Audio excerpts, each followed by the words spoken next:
Kita akan bergabung dengan Profesor Mahfud MD, Menko Polhukam RI.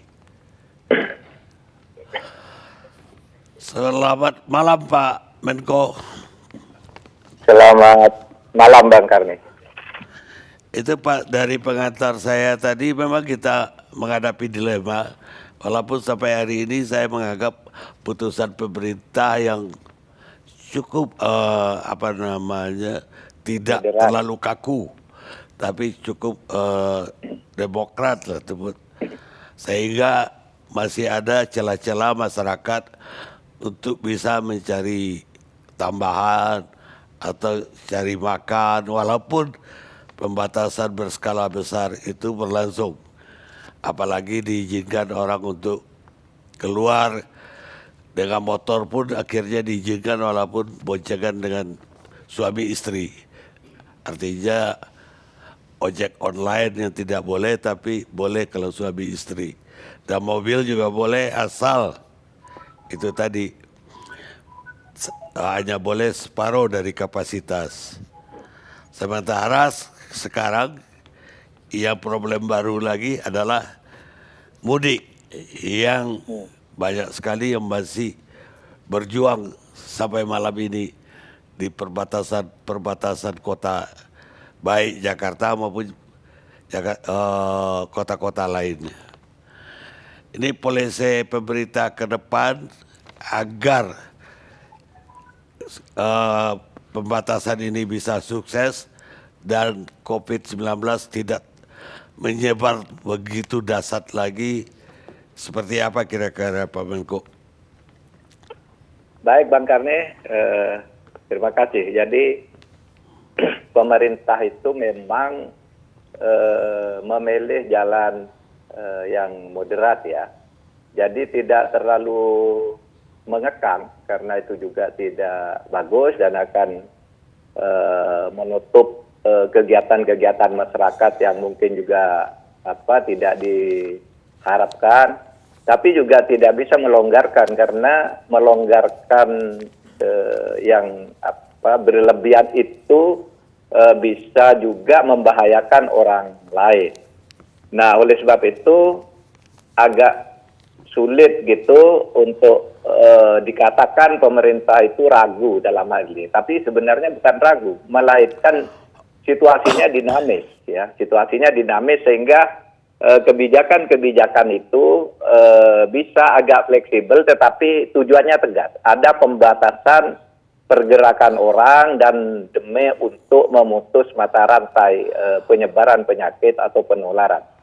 Toh di luar negeri sekalipun yang dulu diagung-agungkan misalnya oleh beberapa orang di tempat kita yang sekarang pada diam, misalnya yang meneriakkan harus lockdown gitu. Nah sekarang yang lockdown itu sudah berubah semua. Di Italia, di India, di Amerika, semuanya yang lockdown itu dibatalkan.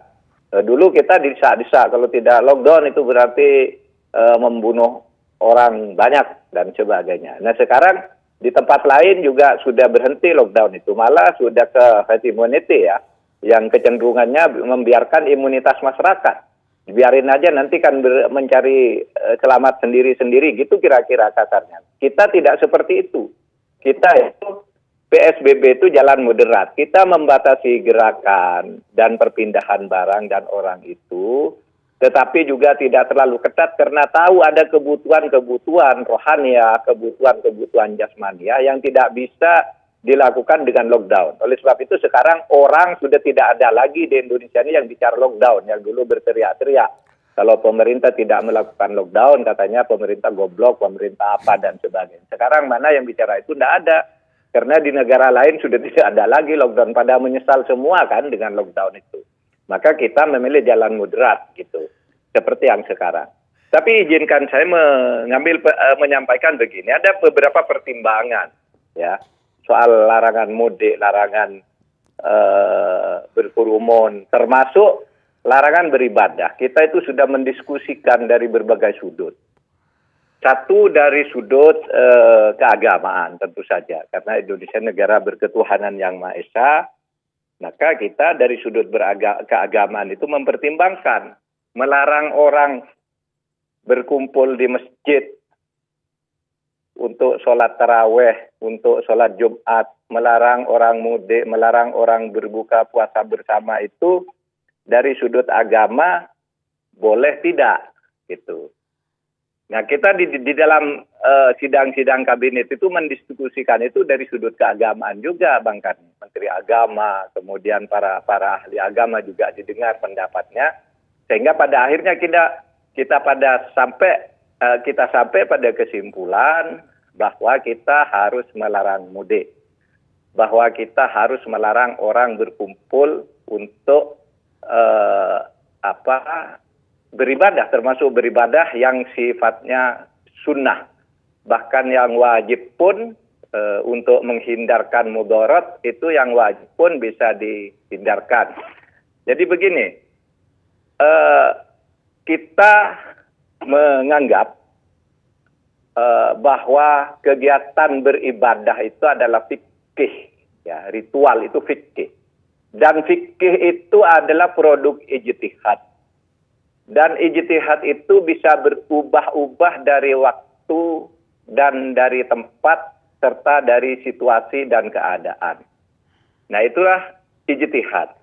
Nah, oleh sebab itu di zaman Nabi pun gitu, di zaman Nabi pun kan Nabi pernah melarang, ya, di dalam hadisnya itu bahwa orang itu tidak boleh masuk ke suatu daerah yang ada wabah, dan orang yang ada di dalam daerah yang berwabah itu dilarang keluar.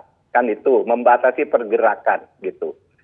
Bahkan juga Nabi pernah menyatakan jangan ke masjid, sholatlah di rumah, shollu fi buyutikum gitu.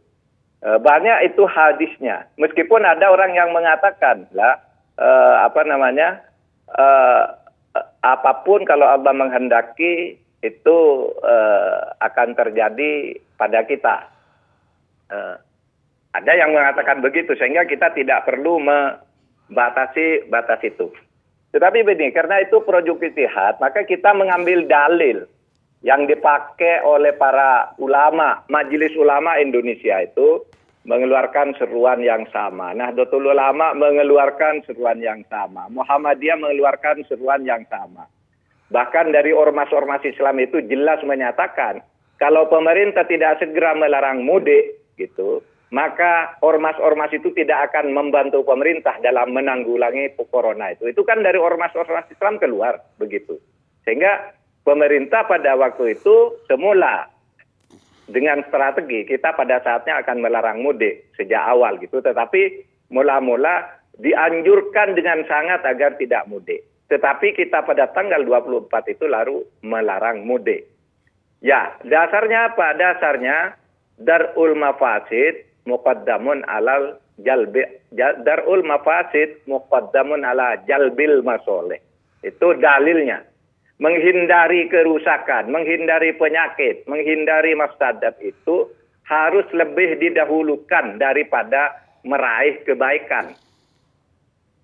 Tidak melaksanakan yang sunnah itu harus lebih didahulukan daripada melaksanakan yang wajib. Gitu. Nah, Bang Karni, Ya. sholat taraweh itu sunnah. Mudik itu sunnah. Sunnah dalam arti sunat, ya. Sunat dan sunnah itu bahasa Arabnya sebenarnya tulisannya sama. Sunat itu artinya sesuatu yang baik tetapi tidak diharuskan. Oleh sebab itu meraih satu kebaikan itu, ya, darul mafasid gitu, meraih satu kebaikan itu kalau itu hanya sunnah itu bisa dikesampingkan kalau dibandingkan dengan menghadapi bahaya.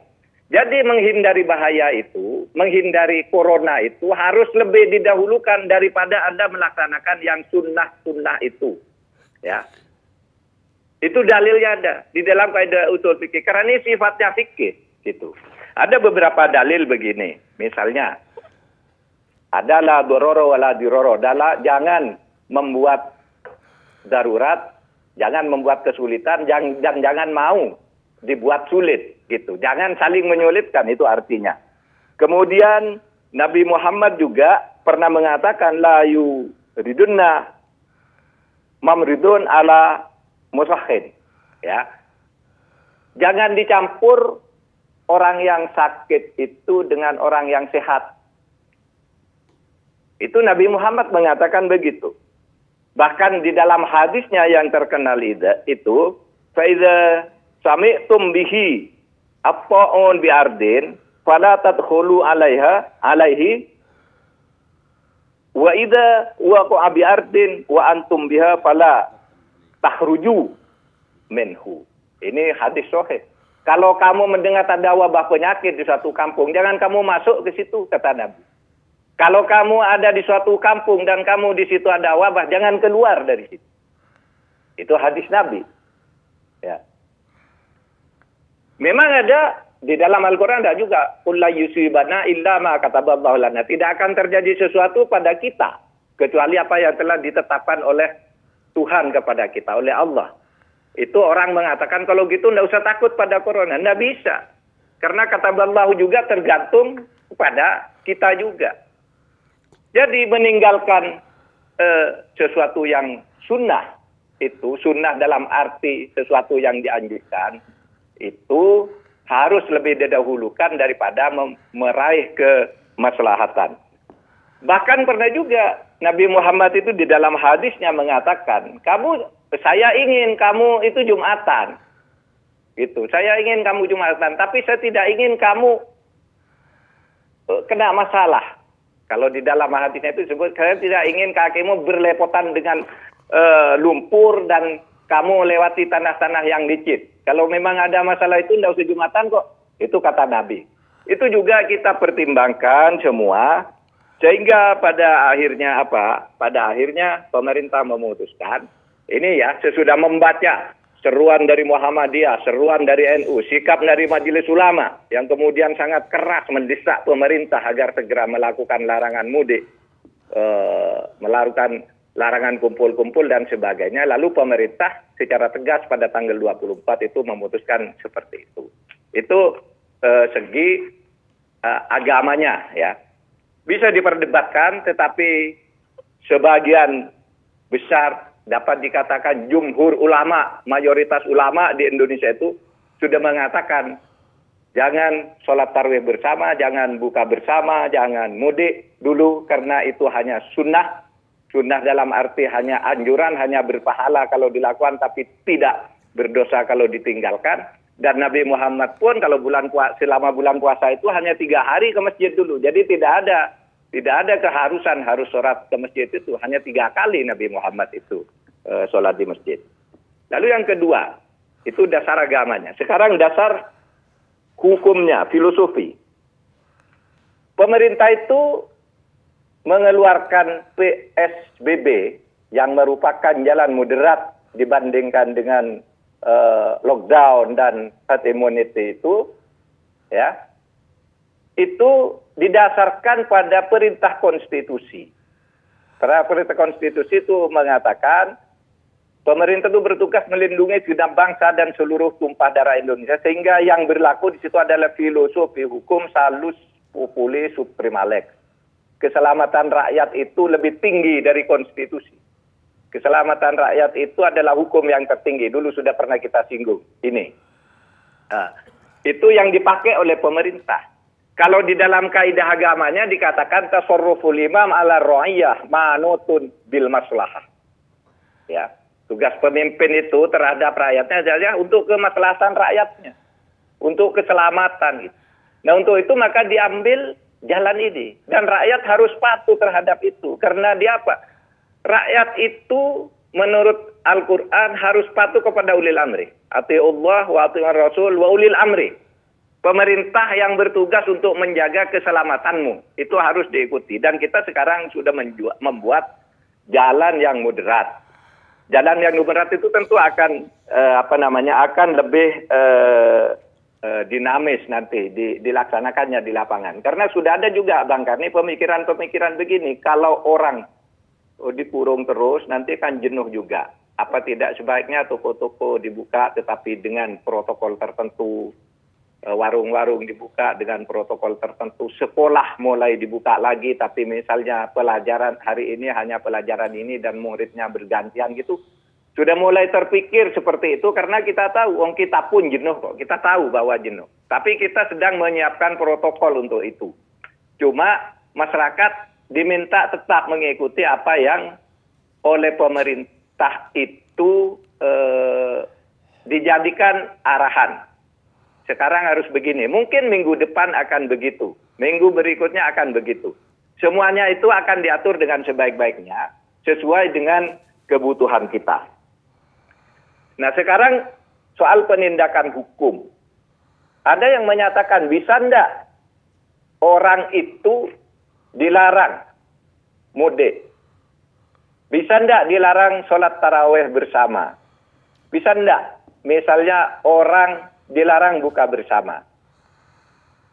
Orang mudik, orang tarawih bersama, orang buka bersama, itu tidak dilarang oleh hukum agama, malah dianjurkan. Tetapi juga orang nekat mengarungi kecelakaan, sengaja masuk ke situasi yang tidak baik, itu juga dilarang oleh agama. Dan oleh sebab itu maka negara tidak akan pernah menghukum orang karena mudik, karena tarawih bersama. Tetapi orang bisa dihukum menurut undang-undang kalau orang melawan petugas yang sedang melaksanakan tugas negara. Kalau polisi mengatakan, Anda jangan kumpul di situ, ini dilarang, ini berbahaya, lalu melawan perintah polisi itu, bisa dianggap atau bisa diberlakukan ketentuan hukum pidana yang berlaku di situ, bahwa barang siapa melawan petugas yang sedang melaksanakan tugasnya diancam dengan hukuman 1 tahun 6 bulan. Di situ ada dari pasal 214, 216, 218 Kitab Undang-Undang Hukum Pidana. Ada juga pelanggaran terhadap undang-undang tentang bencana alam. Juga ada ancaman hukum pidananya. Ada undang-undang tentang kesehatan, juga ada ancaman hukuman pidananya. Ada undang-undang tentang karantina kesehatan. Jadi banyak yang bisa diberlakukan di sini. Nah, oleh sebab itu kita tidak ingin terlalu represif, tapi berharap masyarakat mengikuti apa yang sudah diumumkan oleh pemerintah, karena pemerintah sudah mendiskusikan ini dengan para ulama, dengan para ahli dan sebagainya ya. Bahwa ada ulama sedikit yang berbeda itu, ya biasa di mana-mana, para ahli pun berbeda, dokter juga berbeda, tetapi kita ambil yang jumhur, ahli yang mayoritas. Ambil yang tanggung jawab bisa dipikul oleh pemerintah. Itulah yang sekarang dilakukan oleh pemerintah, Bang Karni. Nah, itu saja kalau terkait dengan larangan mudik dan sebagainya. Tetapi mungkin yang sekarang banyak menjadi berita tentang semrawutnya penyaluran bantuan bansos, bantuan sosial, bantuan langsung tunai dan sebagainya. Itu kita merekam semuanya. Tapi ingin kami sampaikan bahwa pemerintah itu sekarang menyediakan dana 405 triliun untuk menghadapi COVID-19 ini, ya. Itu mencakup nanti stimulus ekonomi, bantuan sosial, alat-alat kesehatan dan sebagainya. Itu demi untuk menyelamatkan masyarakat. Masyarakat miskin misalnya sekarang sudah mulai daftar untuk selama 3 bulan ke depan akan mendapat subsidi dana Rp600.000 per orang gitu. Bahwa sekarang masih terjadi simpang siur, ini siapa yang miskin, siapa yang tidak dan sebagainya, itu masih dalam pendataan. Supaya diketahui bahwa pemerintah mengambil sikap bahwa data tentang orang-orang miskin itu ditentukan oleh kepala desa bersama tokoh masyarakat setempat. Dibuat bersama lalu diajukan ke pusat. Bukan dibuat oleh pemerintah secara sepihak. Karena ini kan ada pergunjingan. Pemerintah buat sendiri sehingga ada orang tidak miskin menjadi miskin. Orang yang seharusnya tidak dapat menjadi dapat. Yang seharusnya tidak dapat. Yang seharusnya dapat tidak dapat dan seterusnya. Nah itu semua nanti akan ada pertanggungjawabannya. Dan sekarang sedang semuanya ditangani. dan perintah Presiden tadi, sekarang yang terpenting cepat sampainya. Kalau ada situasi sekarang kok belum sampai sih, ya Presiden sudah memerintahkan tadi supaya yang penting cepat dulu, ketepatan nomor 2. Sekarang masyarakat sedang butuh ketepatannya nanti. Tetapi tetap semuanya harus berhati-hati. Yang penting masyarakat sekarang itu tertolong dengan itu semua. Termasuk kita juga sudah memikirkan, sudah mendiskusikan tentang masyarakat miskin kota. Masyarakat miskin kota itu siapa? Orang yang datang menggelandang di Jakarta, tidak punya KTP, tidak punya rumah, tidurnya di emper toko, dan sebagainya, dan sebagainya. Pekerja-pekerja yang harian itu, yang juga tidak punya identitas di Jakarta. Ini semua sedang didata, akan diberi semua. Akan diberi semua, gitu. Bahwa sekarang masih banyak yang belum, ya karena memang administrasinya gimana? Mereka datang ke Jakarta tidak pakai KTP, mereka datang mengelandang, tidak punya rumah dan sebagainya. Nah, ini semua sedang dicari, semuanya sedang didata, bahwa kemudian nanti mungkin di dalam kekisruhan, di dalam ketidakberesan ini mungkin ada yang tumpang tindih, itu sedikit banyak pasti terjadi. Tetapi itu kalau pemerintah sendiri sudah menyatakan dan sudah menggerakkan seluruh instrumen yang dimiliki agar semua yang berhak mendapat itu mendapat bantuan dari pemerintah dan harus mengikuti protokol kesehatan yang ditentukan oleh pemerintah. Itu Bang Karni dari saya, Bang Karni. Ya Pak Menko, tapi begini, ada kritik untuk Pak Mahfud, bahwa Pak Mahfud mengatakan menghindari yang haram seperti menghindar dari COVID-19 harus didahulukan daripada melakukan yang sudah seperti mudik. Jadi Pak Mahfud dianggap oleh orang yang mengkritik bahwa tidak paham agama, bahwa Pak Mahfud memperbandingkan sunnah dengan sunnah dalam hal itu. Ya, itu orang yang mengeluarkan kritik itu tidak paham agama justru. Saya tahu yang ngeritik itu orang yang mengaku dari Majelis Ulama, tapi Majelis Ulamanya apa dia orang pengurus yang berhak memberi fatwa, ataukah orang yang hanya numpang di situ? Kan di Majelis Ulama itu ada tukang ketik, ada satpam, ada humas, ada apa gitu, yang bukan ulama lalu ikut ngomong. Orang yang mengatakan saya membandingkan sunnah dengan sunnah itu tidak tahu artinya sunnah. Ya, sunnah itu di dalam agama ada 2. Satu, sunnah dalam arti siroh. Siroh itu perjalanan Nabi. Sunnah juga dalam arti apa yang dilakukan Nabi, apa sikap Nabi, apa yang disetujui Nabi, apa yang dikatakan Nabi itu sunnah.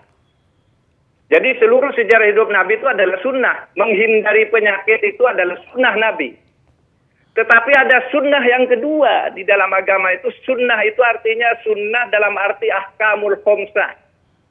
Penentuan hukum. Sunnah dari bagian hukum yang 5. Sunnah itu 1, wajib. Hukum yang 5 itu wajib. Yang kedua, sunnah. Sunnah itu kalau wajib itu harus dilakukan, kalau ditinggalkan berdosa. Yang kedua sunnah. Sunnah kalau dikerjakan berpahala, kalau ditinggalkan tidak apa-apa. Itu sunnah. Lalu yang ketiga haram. Haram itu kalau dikerjakan dosa, kalau ditinggalkan berpahala. Lalu yang keempat mubah. Mubah itu boleh dikerjakan, boleh tidak. Yang kelima makruh. Ya. Makruh itu artinya apa? Artinya orang yang kalau tidak mengerjakan itu berpahala, kalau mengerjakan itu tidak apa-apa. Nah, itu seperti orang merokok itu disebut makruh gitu. Nah, Bang Karni, saya katakan menghindari sunnah. Ya, tidak melakukan sunnah Nabi itu sunnah dalam arti ahkamul khomsah itu. Ini kadang-kala orang nggak ngerti sudah mengaku-ngaku ulama juga ya. Dan itu orang sering, saya minta Majelis Ulama itu supaya membuat ukuran-ukuran. Tidak semua orang yang bekerja di Majelis Ulama itu berhak mengeluarkan dan mengeluarkan penilaian fatwa-fatwa agama. Itu saya tahu yang mengatakan tuh. Siapa? Dia juga tidak ngerti apa-apa. Dia juga seorang polisi yang kita tahu reputasinya gitu. Lalu selalu bicara agama yang tidak karu-karuan. Harusnya Majelis Ulama menertibkan begitu. Artinya sunnah aja tidak tahu dia. Lalu menganggap saya yang tidak tahu sunnah. Padahal sunnah itu ada 2. Ada sunnah dalam arti siroh nabawi. Ada sunnah dalam arti ahkamul khomsah. Saya bicara dalam kerangka ijtihad. Ahkamul khomsah. Ijtihad. Ahkamul khomsah itu wajib, sunnah, haram, dan sebagainya. Itu yang menimbulkan hukum-hukum seperti itu sebagai produk ijtihad. Jangan-jangan yang bicara itu jangan tidak tahu juga artinya ijtihad. Ya mungkin pasti ngerti lah ijtihad itu hasil usaha pikiran manusia. Tapi saya kira dalam definisi bahasa Arabnya dia tidak tahu. Sehingga dia berbicara begitu. Kalau saya tahu definisi bahasa Arabnya, ijtihad itu istifragul wusni fi naili hukmin syar'iyyin bi tariqil istinbab minal kitabi was sunnah. Jadi ijtihad itu menggunakan akal pikiran untuk menggali hukum-hukum syara, menggali hukum syara, menafsirkan dari Alkitab dan As-Sunnah, sunnah dalam arti yang dia katakan tadi. Padahal saya bicara sunnah dalam arti sunnah dalam arti ahkamul khamsah sebagai produk ijtihad. Wajib, sunnah, haram, mubah, makruh. Nah itu artinya. Nah kadang-kala saya berharap majelis ulama juga dong hati-hati nih. Majelis ulama itu adalah membawa berwibawa. Jangan sembarang orang karena bekerja di majelis ulama hanya satpam lalu ditulis pendapat majelis ulama gitu. Harus keluar fatwa.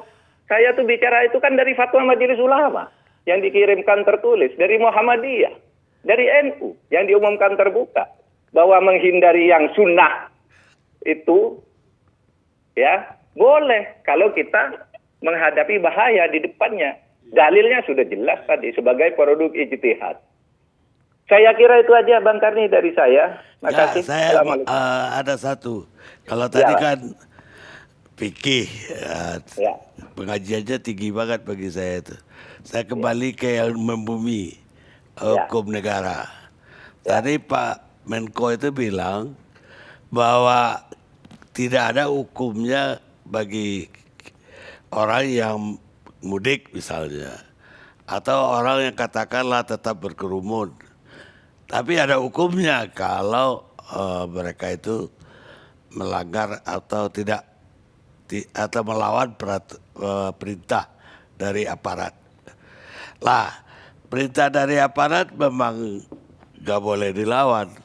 Tapi tentu perintah aparat ini harus berdasarkan undang-undang atau kalau di tingkat daerah ya perda yang ada, bukan peraturan yang tiba-tiba ada gitu. Bagaimana menurut Pak Menko? Undang-undangnya kan ada peraturan perundang-undangan ya, dalam arti perpres sudah keluar bahwa keputusan presiden sudah menyatakan bahwa ini dalam situasi bencana nasional non alam.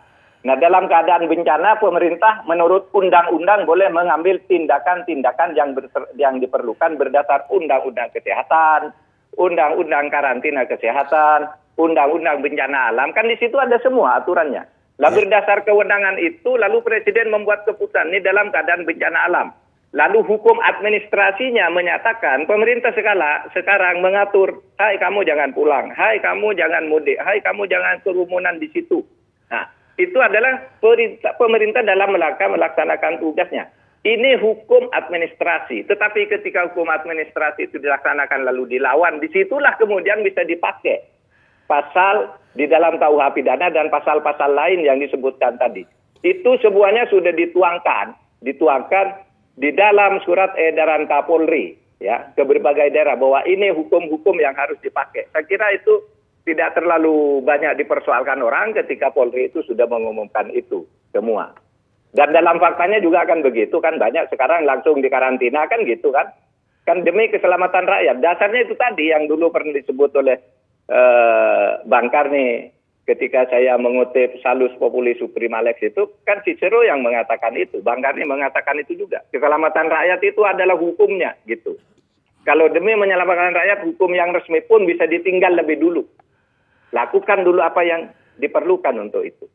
Nah itu sekarang. Nah nanti diuji saja di pengadilan kalau ada sesuatu tentang itu. Baik, begitu Prof. Bang Karni. Oke, makasih. Terima kasih banyak Pak Menko. Terima kasih, Sudah Pak. bergabung bersama kami. Kita rehat dulu pemirsa.